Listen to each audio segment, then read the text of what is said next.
Hi my dear brothers and sisters, compound interest లో ఇంకో model చూద్దాము.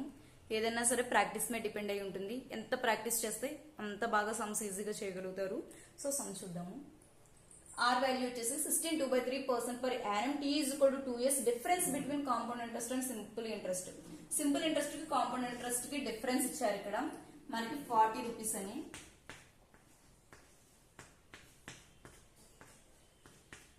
40 రూపీస్ అనేది ఇచ్చారు.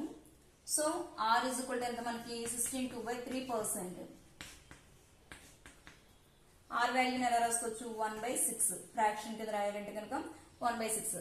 16/2/3% ని మనం ఎలా ఈజీగా గుర్తుపెట్టుకోవాలని ఆర్ వాల్యూ ఇక్కడ మనం చూసుకుందాము. ఆర్ వాల్యూని ఈజీగా ఎలా గుర్తుపెట్టుకోవాలి అంటే కనుక 16/2/3 ఇక్కడ ఎలా ఉంది 16 1/6 ఇక్కడ బై పెట్టుకోండి 1/6 అలా రాసుకోవడానికి ఈజీగా అనిపిస్తుంది కదా. సో ఎక్కడ 16/2/3 కనిపించినా సరే 1/6 అని ఈజీగా రాసుకోండి. మనకి టీ అయితే 2 years ఇచ్చారు. ఓకే, మనం ఇప్పుడు సమ్ ఏం చేసినా సరే డిపెండింగ్ ఆన్ ఏమనుకున్నాము, డిపెండింగ్ ఆన్ ఆర్ వాల్యూ అంటే ఇక్కడ ఆర్ వాల్యూ మనకి ఎంత వచ్చింది 1/6 అనేది వచ్చింది. సో పీని దాని నుంచి తీసుకుంటున్నాము. సో ఇది మనం పీగా తీసుకుంటున్నాం కదా 2 years కాబట్టి పీ ఈజ్ ఈక్వల్ టు 6 × 6 అంటే 36 దీని వాల్యూ. సో 36. ఇప్పుడు దీన్ని చూసుకుందాం.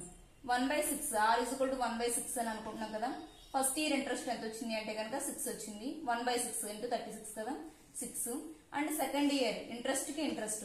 సో 1/6 6 క్యాన్సిల్ అండ్ 1 ఇదైతే మనకు వచ్చింది. ఇప్పుడు చూడండి కాంపౌండ్ ఇంట్రెస్ట్ అనేది ఎంత వచ్చింది అంటే కనుక 6 + 6 + 1 అంటే 13 అనేది రావడం జరిగింది.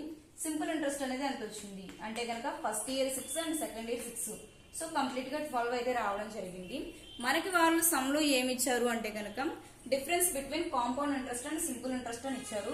కాంపౌండ్ ఇంట్రెస్ట్ కి సింపుల్ ఇంట్రెస్ట్ కి డిఫరెన్స్ ఎంత 1. సో 1 అనేది 40కి ఈక్వల్ అయింది.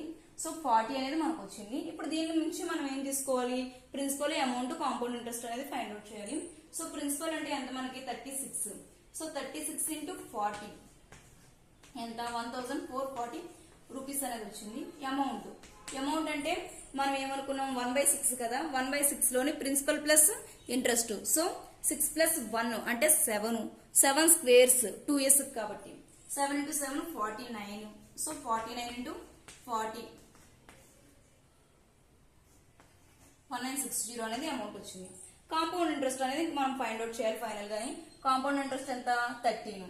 So compound interest is equal to 13 × 40 520 rupees అనేది కాంపౌండ్ ఇంట్రెస్ట్ అయితే అయ్యింది.